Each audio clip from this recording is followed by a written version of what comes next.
السلام علیکم ورحمۃ اللہ وبرکاتہ۔ اوتھینٹیکیشن آف اسلام میں خوش آمدید۔ کیسے ہیں آپ سب؟ امید کرتی ہوں خیریت سے ہوں گے۔ الحمدللہ میں نے اپنے چینل پر تفسیر قرآن کا سلسلہ شروع کیا ہے، جس میں الف لام میم پارے کی آیت نمبر 86 تک کا ترجمہ اور تفسیر آپ کے ساتھ شیئر کر چکی ہوں۔ آج انشاءاللہ آیت نمبر 87 سے لے کے 92 تک کی تفسیر آپ کے ساتھ شیئر کروں گی۔ اگر ابھی تک آپ نے میری تفسیر کی ویڈیوز واچ نہیں کی ہیں تو پچھلی ویڈیوز واچ کر کے تفسیر کے سلسلے کے ساتھ جڑ جائیے، تاکہ قرآن کو سیکھ کر سمجھ کر پڑھنے والے بن جائیں۔ اللہ پاک آپ سب کو جزائے خیر عطا فرمائے، آمین ثم آمین۔ تو چلیے اپنی ویڈیو سٹارٹ کرتے ہیں، لیکن اس سے پہلے اگر آپ میرے چینل پر نیو ہیں تو میرے چینل کو سبسکرائب کر دیجئے اور میری ویڈیوز کو لائک اینڈ شیئر کر دیجئے، اور بیل آئیکن کو پریس کرنا مت بھولیے گا تاکہ میری ہر آنے والی نیو ویڈیو آپ کو مل سکے۔ نحمدہ ونصلی علی رسولہ الکریم، فاعوذ باللہ من الشیطان الرجیم، بسم اللہ الرحمن الرحیم۔ وَلَقَدْ آتَيْنَا مُوسَى الْكِتَابَ وَقَفَّيْنَا مِن بَعْدِهِ بِالرُّسُلِ۔ وَلَقَدْ اور البتہ تحقیق، آتینا ہم نے دی، موسیٰ الکتاب موسیٰ کو کتاب، وقفینا اور پے در پہ، من بعدہ الرسول اس کے بعد رسول بھیجے، فآتینا عیسی ابن مریم البینات وأیدناہ بروح القدس۔ فآتینا اور ہم نے دی عیسیٰ بن مریم کو بینات کھلی ہوئی نشانیاں یا واضح دلائل، وأیدناہ اور ان کی تائید کی یا ان کو مدد دی، بروح القدس روح القدس کے ذریعے۔ افکلما جاءکم رسول بما لا تہوی انفسکم استکبرتم۔ افکلما جاءکم رسول، کہ جب کوئی پیغمبر تمہارے پاس آئے، بما لا تہوی انفسکم ایسے احکام لے کر جو تمہارے نفسوں کو لا تہوی گوارا نہیں تھے، استکبرتم تو تم نے تکبر کیا، ففریقا کذبتم وفریقا تقتلون، ففریقا سو ایک جماعت کو تم نے، کذبتم جھٹلایا، وفریقا اور ایک جماعت کو، تقتلون قتل کرتے رہے ہو۔ اس آیت شریفہ میں ارشاد فرمایا کہ ہم نے موسیٰ علیہ السلام کو کتاب دی، یعنی کہ توریت شریف، اور ان کے بعد بھی رسول بھیجتے رہے، اور عیسیٰ بن مریم کو کھلے کھلے معجزات دیے جو ان کی نبوت اور رسالت پر واضح دلائل تھے۔ مردوں کو زندہ کرنا، مٹی سے پرندے کی صورت بنا کر اس میں پھونک دینا جس سے پرندہ ہو کر اڑ جانا، مادرزاد اندھے یعنی ماں کے پیٹ سے جو پیدا ہوئے ہوئے اندھے تھے ان کو ٹھیک کر دینا، اس کے علاوہ برس کے مریضوں کو بھی اچھا کر دیتے تھے اور غیب کی باتیں بتا دینا، اور روح القدس یعنی حضرت جبریل علیہ السلام کے ذریعے ان کی مدد کی گئی یا ان کی تائید کی گئی۔ تو یہ سب امور حضرت عیسیٰ علیہ السلام کی نبوت اور رسالت کے لیے واضح دلائل تھے، جیسا کہ سورہ آل عمران میں ہے کہ حضرت عیسیٰ بن مریم علیہ السلام نے بنی اسرائیل سے فرمایا، وَلِأُحِلَّ لَكُمْ بَعْضَ الَّذِي حُرِّمَ عَلَيْكُمْ وَجِئْتُكُمْ بِآیَةٍ مِّن رَبِّكُمْ فَاتَّقُوا اللَّهَ وَأَطِیعُونِ، یعنی میں تمہارے لیے بعض وہ چیزیں حلال کرتا ہوں جو تم پر توریت شریف میں حرام کر دی گئی تھیں، اور تمہارے رب کی طرف سے معجزہ لے کر آیا ہوں، سو تم اللہ سے ڈرو اور میری اطاعت کرو۔ تو بعض احکام انہوں نے ایسے بتائے ہیں جن سے توریت شریف کے بعض احکام منسوخ ہو گئے، سو اس پر یہودی ان کے دشمن ہو گئے اور ان سے حسد کرنے لگے، اور انہوں نے حضرت عیسیٰ علیہ السلام کو بہت ہی تکالیف دیں اور ان کے قتل کے درپے ہو گئے۔ قتل تو نہ کر سکے کیونکہ اللہ تعالیٰ نے ان کو اوپر اٹھا لیا تھا، لیکن ان سے پہلے دیگر انبیاء علیہ السلام کو وہ قتل کر چکے تھے۔ حضرت عیسیٰ علیہ السلام کے قتل اور تکذیب پر اس لیے آمادہ ہو گئے کہ جو احکام انہوں نے بتائے ان کے نفسوں کی خواہش کے خلاف تھے، اور انہوں نے نہ صرف حضرت عیسیٰ علیہ السلام کی تکذیب کی بلکہ بہت سے نبیوں کو انہوں نے جھٹلایا اور بہت سے نبیوں کو قتل بھی کیا۔ یہ اللہ ہی جانتے ہیں کہ انہوں نے کتنے نبیوں کو قتل کیا، تو اس کا علم صرف اللہ ہی کو ہے۔ قرآن مجید میں فرمایا کہ حضرات انبیاء اکرام علیہم السلام کے قتل اور تکذیب کے درپے یہودی اس لیے ہو جاتے تھے کہ جو احکام اللہ کی طرف سے وہ بتاتے تھے وہ ان کے نفسوں کو نہیں بھاتے تھے، یعنی ان کے نفس کے خلاف تھے اور ان کی طبیعت کے خلاف ہوتے تھے، لہٰذا وہ ان کی تکذیب تو کرتے تھے، قتل بھی کر دیتے تھے۔ تفسیر ابن کثیر میں لکھا ہے کہ قتل کا تذکرہ فرماتے ہوئے یہاں پہ قرآن پاک میں مضارع کا صیغہ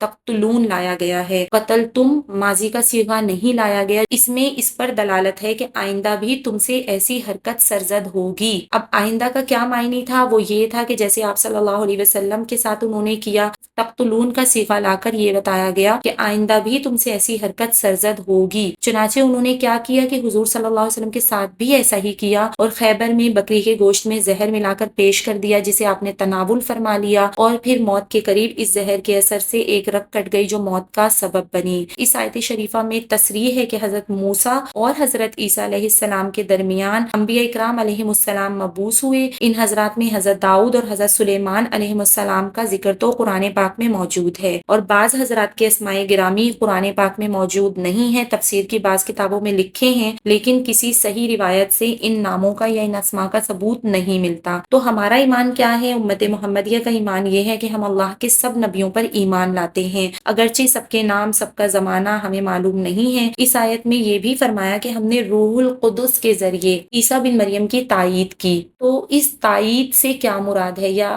عیسیٰ بن مریم کی مدد کی تو اس مدد سے کیا مراد ہے؟ تو اس کے بارے میں علامہ نصفی رحمہ اللہ فرماتے ہیں کہ جب یہودیوں نے حضرت عیسیٰ بن مریم علیہ السلام کے قتل کا ارادہ کیا اور حضرت جبریل علیہ السلام نے ان کو اوپر اٹھا لیا، اور تفسیر جلالین میں ہے کہ حضرت جبریل علیہ السلام ان کے ساتھ ساتھ رہتے تھے اور حفاظت فرماتے تھے۔ روح القدس قرآن شریف میں حضرت جبریل علیہ السلام کا لقب ہے، جیسا کہ سورہ نحل میں فرمایا قل نزلہ روح القدس من ربک، اور حدیث شریف میں بھی آیا ہے کہ حضرت صلی اللہ علیہ وسلم نے حضرت حسان کو دعا دی تھی اللہم ایجدہ بروح القدس، کہ اللہ تعالیٰ مدد فرما روح القدس کے ذریعے یا تائید فرما۔ اب اگلی آیت کی طرف چلتے ہیں، آیت نمبر 88 کی طرف۔ وقالوا قلوبنا غلف، اب یہودی کیا کہنے لگے، یعنی اور انہوں نے کہا قلوبنا غلف، کہ ہمارے دلوں پر غلاف ہیں۔ بل لعنہم اللہ بکفرہم فقلیلا ما یؤمنون، بلکہ لعنہم اللہ، لعنت ہے ان پر اللہ کی، بکفرہم، ان کے کفر کی وجہ سے،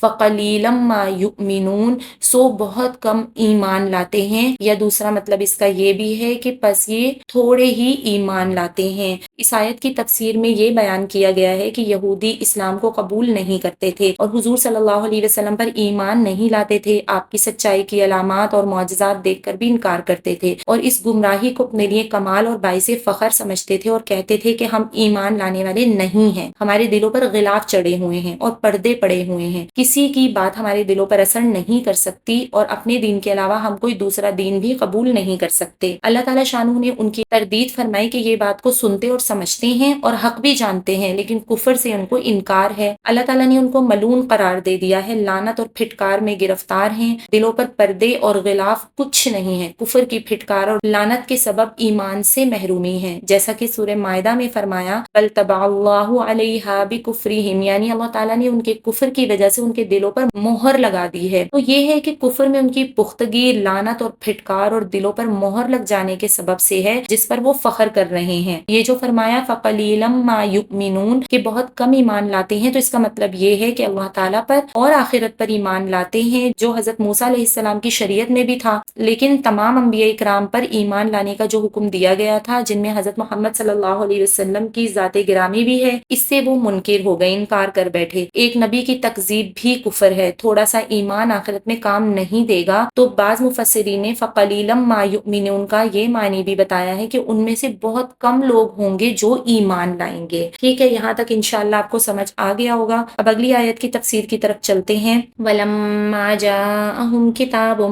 مِّنْ عِندِ اللَّهِ مُصَدِّقٌ لِّمَا مَعَهُمْ، وَلَمَّا جَاءَهُمْ، اور جب ان کے پاس پہنچی، کتابٌ، کتاب، من عند اللہ، اللہ کی طرف سے، مصدق لما، وہ اس کی تصدیق کرنے والی ہے، معہم، جو ان کے پاس ہے، وَكَانُوا مِن قَبْلُ يَسْتَفْتِحُونَ عَلَى الَّذِينَ كَفَرُوا، وَكَانُوا مِن قَبْلُ، اور حال یہ تھا کہ اس سے پہلے، یستفتحون، فتح یا بھی طلب کرتے تھے یا فتح مانگتے تھے، علی الذین کفروا، وہ کافروں کے مقابلے میں، فلما جاءہم ما عرفوا کفروا بہ، فلما جاءہم، پس جب وہ چیز ان کے پاس آ گئی، ما عرفوا، جس کو پہچان لیا، کفروا بہ، تو اس کے منکر ہو گئے، فلعنت اللہ علی الکافرین، سو اللہ کی لعنت ہے کافروں پر، بئس ما اشتروا بہ انفسہم ان یکفروا بما انزل اللہ بغیا، بری چیز ہے وہ جس کو اختیار کر کے اپنی جانوں کو خرید لیا، ان یکفروا، یہ کہ کفر کریں، بما، اس چیز کے ساتھ، انزل اللہ، جو اللہ نے اتارا، بغین،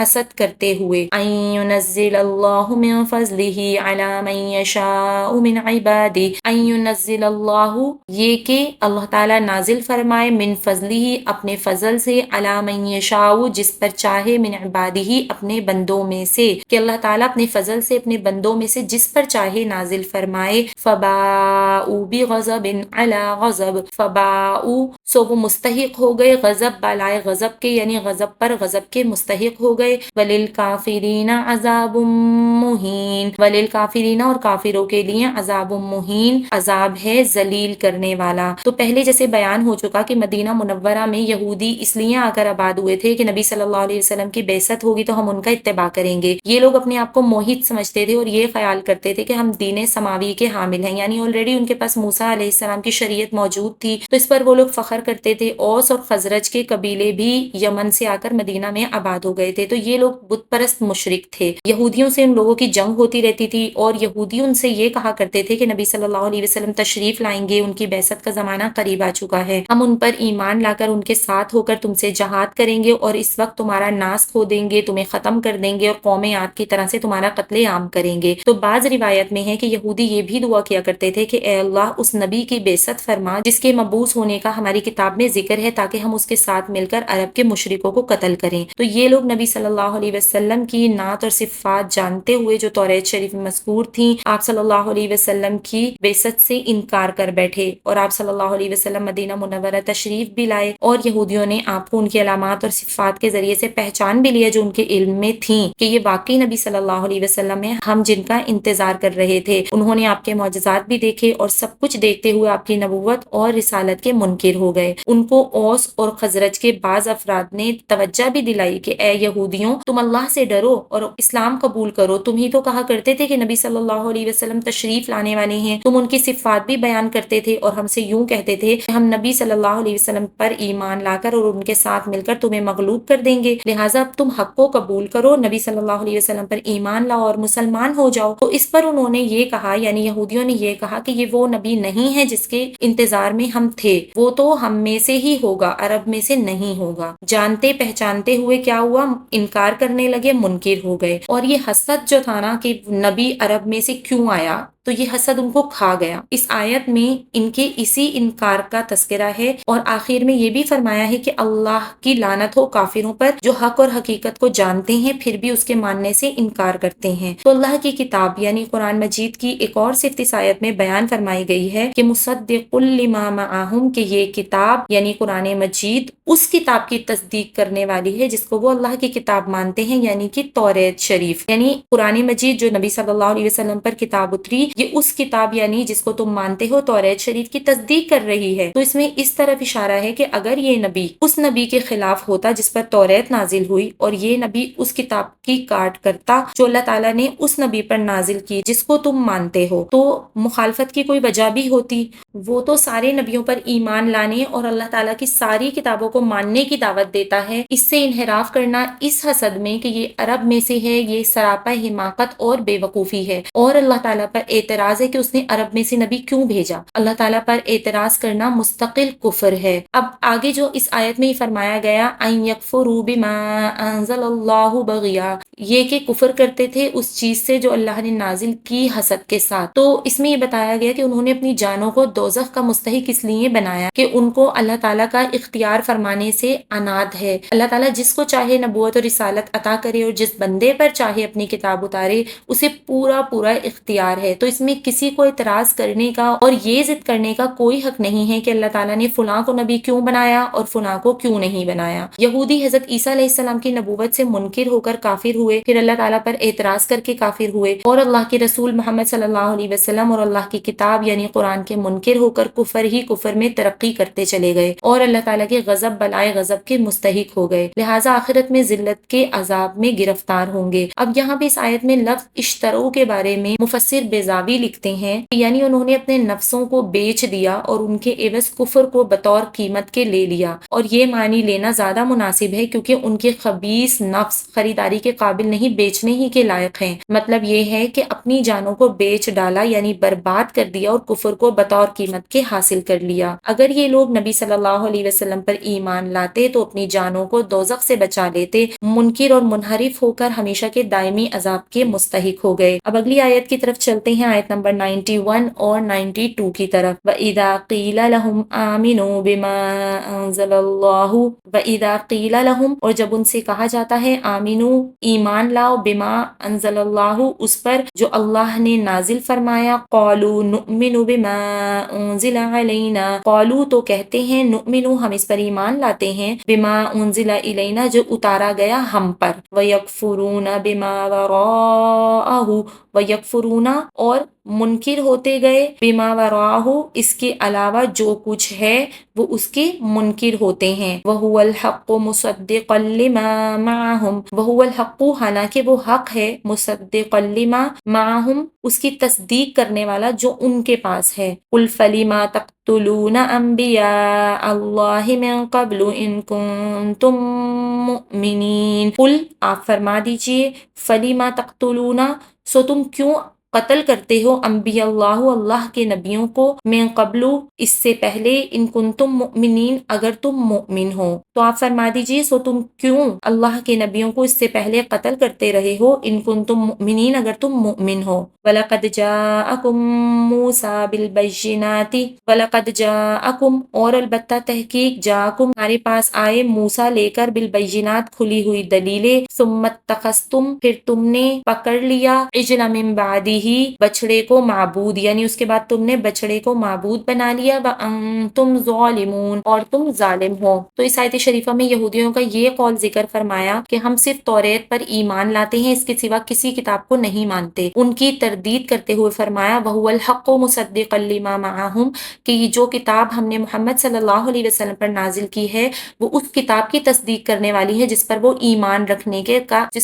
ایمان رکھنے کا دعویٰ کرتے ہیں. قرآن کو نہ ماننا توریت کے نہ ماننے کو مستلزم ہے یعنی لازم ہے. اگر قرآن کو نہیں مان رہے تو اس کا مطلب یہ ہے کہ وہ توریت کو بھی نہیں مانتے. توریت شریف میں یہ ہرگز نہیں ہے کہ بنی اسرائیل کے علاوہ کسی قوم میں سے اللہ تعالیٰ نبی بھیجے تو اس کو مت ماننا اور توریت کے علاوہ اللہ کی کسی دوسری کتاب پر ایمان مت لانا. یہ سب باتیں ان کے ذاتی حسد کی وجہ سے ہیں. توریت شریف میں تو نبی آخر الزمان صلی اللہ علیہ وسلم کی بعثت کی خبر دی ہے. جب آپ صلی اللہ علیہ وسلم کی بعثت ہو گئی اور ان کی علامات اور صفات سے یہود نے ان کو پہچان لیا کہ یہ نبی آخر الزمان ہیں، پھر ان سب کے باوجود آپ پر ایمان نہ لانا اور قرآن مجید کو نہ ماننا یہ توریت شریف کے ماننے سے انکاری ہونا ہے. کہہ رہے ہیں کہ ہمارا توریت پر ایمان ہے حالانکہ ان کا اس پر بھی ایمان نہیں ہے. یہودیوں کی بری حرکتوں میں سے یہ بھی تھا کہ حضرات انبیاء علیہ السلام کو قتل کر دیتے تھے. اس آیت میں فرمایا کہ اگر تم توریت شریف پر ایمان رکھنے کا دعویٰ کرتے ہو تو یہ بتاؤ کہ تم نے اللہ کے نبیوں کو قتل کرنے کا ارتکاب کیوں کیا.